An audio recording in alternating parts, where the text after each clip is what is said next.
Okay everyone, today's story is actually pretty damn big. So here's what's going on, right? Players are getting refunds for Call of Duty this year, and it's not because of the absurd campaign or some sort of matchmaking disaster. No, they are demanding their money back because they're finding the game is filled with AI-generated art that was never mentioned in the marketing. And what matters there is they're actually getting the refunds.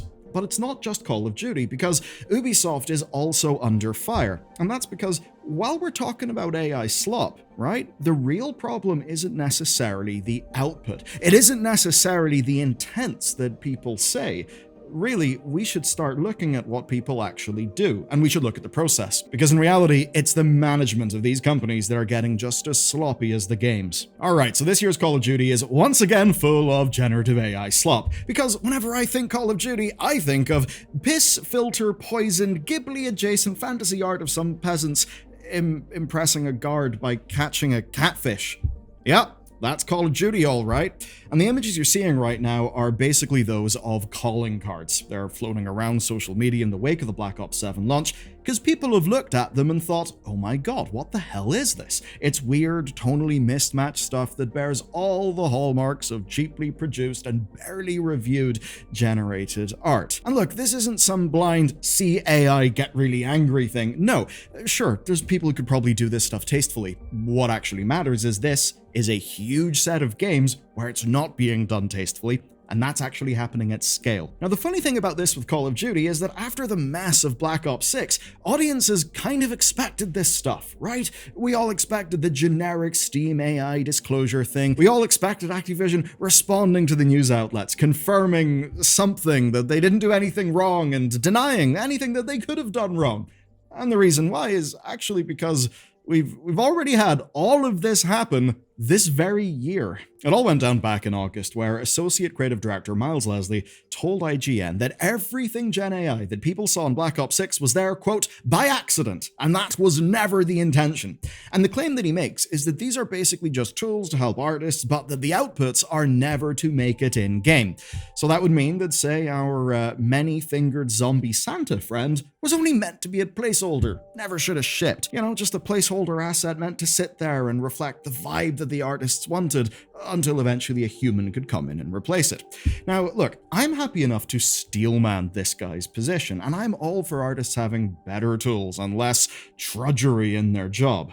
But this keeps on happening, and I think that means we should be quite a bit more suspicious. So when I said it keeps happening, obviously that's right for Call of Duty, but it's also an industry-wide thing. First, there's a game that I should love, and that's Anno 1117 Pax Romana. It should be a bright spot in Ubisoft's calendar, but there are problems with the game, sadly. There's an unfinished campaign, some odd art decisions, and for today's purposes, an AI art problem. You see, Anno's art tends to be gorgeous, right? And that's why seeing it replaced with a thoughtless imitation with no experiential humanity behind it is a big nope for me. That's the type of art where, even if it was to look pretty, it just wouldn't evoke a feeling in me. So here's actually what went down with this. Something in these loading screens caught people's eye. Basically, something was up. They were off-putting. We saw these renderings of somewhat human-shaped shadow figures. And no, this is not a Ghost Adventures episode, just random-ass shadow figures. Now that led to people then checking for the Steam AI disclosure. The disclosure was there, and of course it's a first for the Anno series. Now, I want you to remember that this is all happening at the same time that Ubisoft are catching some flack for allegedly machine translating the German language options for the game. So yeah, the Germans aren't pleased, and I suspect that also extends to the official Germans, by which I mean the government. I say that because the German government awarded Ubisoft a 5.7 million euro cultural development grant in 2023. So they probably won't like the look of this weird slop job with the damn German translation. Now, admittedly, that grant's likely because the game's development team is a large German employer, and that would mean that the government would want to back them. But hey, if you're a French publisher making a historical strategy game, do I really have to say it? Don't piss off the Germans. Come on, it keeps on going badly when we do that. But jokes aside, it is a bad look on both counts, and that is why Ubisoft did actually respond to things. So according to them, the offending scenes were just generative AI placeholders that slipped through review. Now, they just slipped in, but thankfully that now they are being fixed. But when you actually look at the fixes, you see they're not done in a way that would inspire hope, because they're just touching up the offending mistakes with what's there rather than replacing it fully, which I think suggests that whenever push comes to shove, yeah, they actually are happy to just do the quick, dirty thing and cut some corners. Can't imagine any of us find that particularly surprising. But what's maybe more surprising is just how sloppy they're getting and how far the standards are falling. So look, it's not necessarily the technology itself that is turning people's stomachs. It can also be the use of that technology, and in this case, the sheer sloppiness, the lack of care. Now, we've heard the placeholder excuse multiple times this year. Hell, even Expedition 33, yes, that game, even it fell foul of it. Basically, there was an in-game poster that was found, turned out to be a placeholder, and it was replaced a week after launch. I suppose it's the more innocuous of today's three main examples. But here's basically what happens. Devs use generative AI tools to create a almost production-ready asset. They then populate the game, they put those assets in, and you know what? Because they've used the quickly made AI placeholder thing, actually, when the placeholders are in, they probably do get a bunch of the vibe that they're looking for. But then what happens is, there's a release date for the game, there is a rush to ship, and that can mean that those assets may never get replaced. So you can see why they do it. You can even see some benefits over the traditional style of placeholder, which was meant to be so egregious and obvious that you really just couldn't ship them. You know, just a blank texture saying delete me or something. That would mean that people would notice the placeholder is there and it wouldn't get shipped. And sometimes, yeah, a mistake would happen. Something would slip in. Maybe a wrong build is uploaded or human error happens. Now that happens even without Gen AI built placeholders, but when the placeholders, if you were to sort of squint your eye and look at them, almost look like the finished product, then it's a lot harder to get that part of the process right. And look, not everyone hates Gen AI on principle. That's a totally fine thing to think, by the way. I mean, if people broadly did, we wouldn't be praising Game of the Year nominee Expedition 33, which did decide to use that stuff as a part of its pipeline. Right? Not intended to be final results, but as a part of its pipeline. So here's the thing, right? Plenty of people will tell you that if you hate Gen AI, that's okay, just don't buy those games. Right, easy enough. There's tons of options out there. And sure, audiences do have different standards. We actually saw that recently with Arc Raiders, where some people drew their personal line there, others didn't, and that is completely okay. Almost all things are actually a spectrum of belief. This isn't some binary AI good, AI bad thing. But what I would say is that when the product itself becomes messy, or the company doesn't seem to care, or appears to be disrespectful of player time, well then it is so much easier to shift a player's position on that spectrum. And that's why even if they do want to use these tools, the industry has got to hold themselves to a higher standard. Because whenever the generative AI placeholder art isn't replaced, and is just tidied or updated, it's actually kind of clear that functionally, those ended up not being placeholders.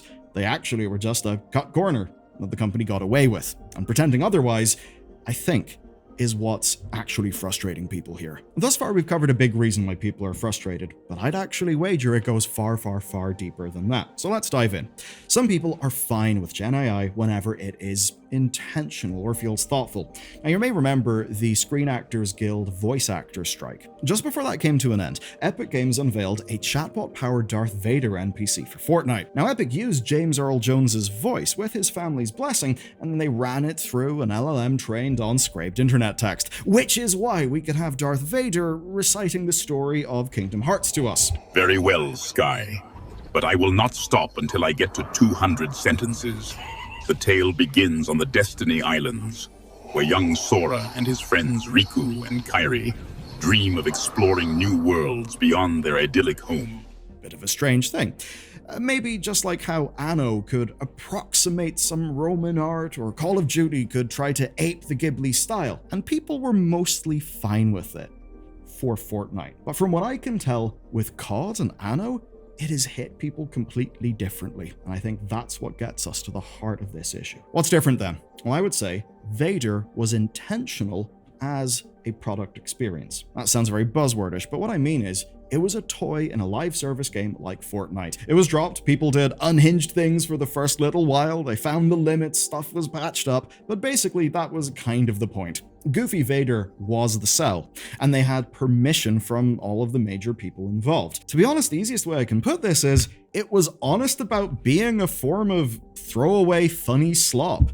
And I think that meant that people weren't as outraged, especially because of the permissions. Now, with that in mind, no wonder more people could gel with something like that than, say, the abominable new Coca-Cola ads. Because, yeah, Fortnite Vader is a pale imitation, but it's a silly little toy, and that was kind of the point. What Coke were doing with the recent advert that's pissed people off, well, that's just a cheap imitation of a real thing that we actually had, where its levels of glitz and glam and detail and lighting are so over the top that it doesn't feel real anymore. That's a huge part of why it comes off uncanny. It makes it seem like the creatives involved are working for the tool, rather than the tool working for them. And that's where COD and Anno are vital to today's story, because these, in my view, aren't really placeholders. I gotta say, allegedly in my opinion, but you may have heard the term, the purpose of the system is what it does, which does strip away some of the intent and focuses a little bit more on the end product, which here is useful because that's the bloody thing we buy.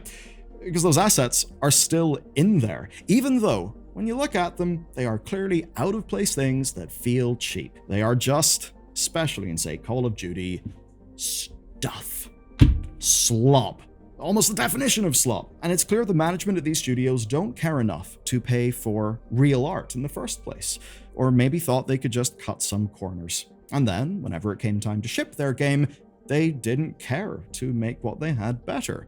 Sure, whatever, just do some Ghibli slop. Let's not think about whether that does or does not fit Call of Duty. Let's not think about making an amazing user experience. Let's just shit out something that people will recognize and hope that'll do the job. But as if that's not bad enough, I actually think it's a lot more chilling.